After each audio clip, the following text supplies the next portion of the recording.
আর ধর্ম যার যার উৎসব সবার হয় কিভাবে? ধর্ম আমার।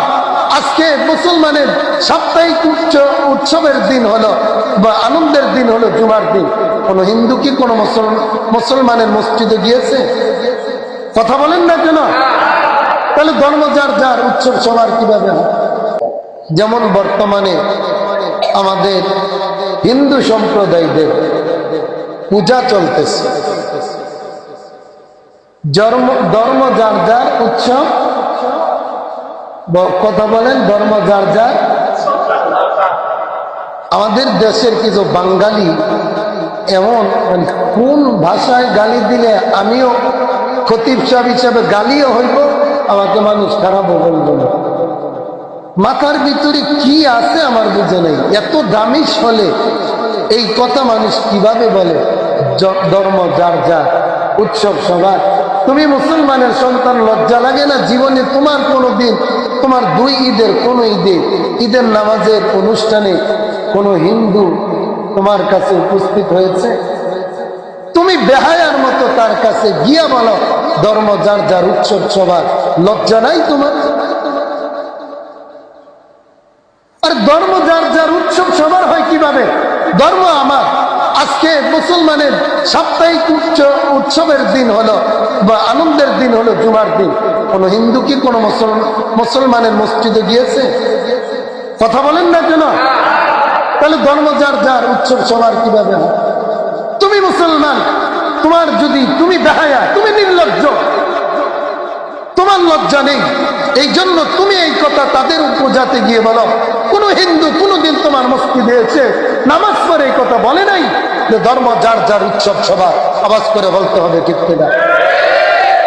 মুসলমানি কোন উৎসবের মাঝে, তোমার দুই ঈদের কোন ঈদের মাঝে, তোমার সবে বারাতে, তোমার সবে কদরে, তোমার আরাফার দিনে, তোমার হজের সময় কোন হিন্দু আসলো না, এই কথা কোনদিন বলে নাই। তুমি কেমনে বলো? বুঝা যায় এটা কোন কাফের, বেঈমান, হিন্দু, বৌদ্ধ, খ্রিস্টান, ইহুদি, নাসারা, কিপ্তি, সাবিরি, তাদের দোষ না।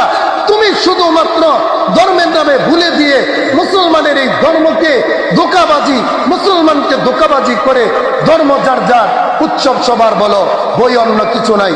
আওয়াজ করে বলতে হবে ঠিক কিনা? যে কথা, যে ব্যক্তি এই কথা বলবে ধর্ম যার যার উৎসব সবার, তার কথাকে আমরা বিদ্যাঙ্গুলি দেখাই দিব। কি বলেন ঠিক কিনা?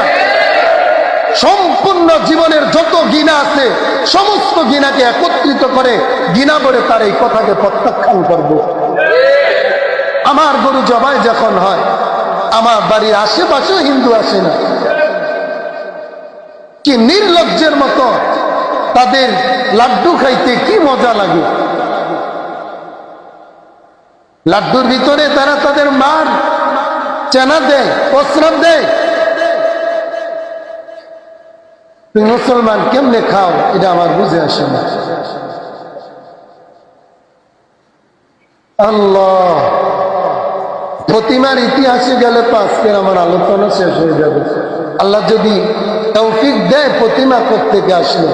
রাসূলের জামানা থেকে আসবে না, নূহ পয়গম্বরের জামানা থেকে সর্বপ্রথম মূর্তি শুরু হয়েছিল। ইনশাআল্লাহ কোনো এক সময় বিস্তারিত আলোচনা করব। তবে এটা সবাই বলেন, পৃথিবীর কেউ বললে আমরা মানব না। জন্ম যার যার, সবাই বলেন না কেন? সবাই বলতে হবে, এটা এটা ইমানি দায়িত্ব। মুসলমান বলে এটা বলতেই হবে। বলেন ঠিক কিনা? কোন নেতা বলো, কোন হুজুর বলো, কোন নেতার টান নাই, কোন হুজুরের টান নাই, কোন খতিব সাহেবের টান নাই। আমার কোন বাবাও যদি বললে, আল্লাহর কসম আমার বাবার এই কথা আমি মানব না। সাহাবায়ে আজমাইন তো মানে নাই, কেউই এটা মানে না। কেন আমরা এটা বলবো? কোন দল আমরা বলি না, আওয়ামী লীগ, বিএনপি, জামাত, জাতীয় পার্টি, চরমুনাই, হেফাজত, খেলাফত, কোনটাই আমরা মানব না, কারো কথাই মানব না। যদি তাদেরকে নিরাপত্তা দিতে যায়, হতে পারে দেশের লোক হিসাবে, এই দেশের মানুষ হিসাবে তাদের উৎসবে নিরাপত্তা দিবে, এটা সরকার যদি নেন কোনো সমস্যা নেই। তবে এখানে একটা বড় দাবি আছে, আশা করি আপনারা একমত হবেন। হিন্দুদের এই পূজা উৎসবে যেমনি ভাবে পুলিশ সরকারি খরচে পুলিশ পাহারা দিয়ে তাদেরকে নিরাপত্তা দেয়, মুসলমানের মহাসম্মিলন আর মাহফিলগুলোতে এইভাবে সরকারের খরচে নিরাপত্তা দিতে হবে, বলেন ঠিক কিনা? কিন্তু দেখা যায় বিপরীত, হিন্দুরা উৎসব করে এই দেশের সংখ্যাগরিষ্ঠ মাত্র 5% হিন্দুদেরকে এইভাবে নিরাপত্তা দিবে, 92 অথবা 95% মুসলমানের উৎসবে আরো 14 বার তাদের পিছনে পিছনে ঘুরে ঘুরে অনুমতি আনতে হয়, বলেন ঠিক কিনা? তাদেরকে অনুমতি দেন, ঠিক আছে, আমরা এটা মানবো না, এই কথা আমরা বলবো না, কিন্তু আমাদের মুসলমানের উৎসবও নিরাপত্তা দিতে হবে, এটা আমাদের ইমানি দাবি। সবাই বলেন ঠিক কিনা? তো এই দুই দল, এক যদি রাসূলের কথা মানে মুসলিম, যদি না মানে তারা বেঈমান, মুশরিক, অমুসলিম ইত্যাদি, কাফের।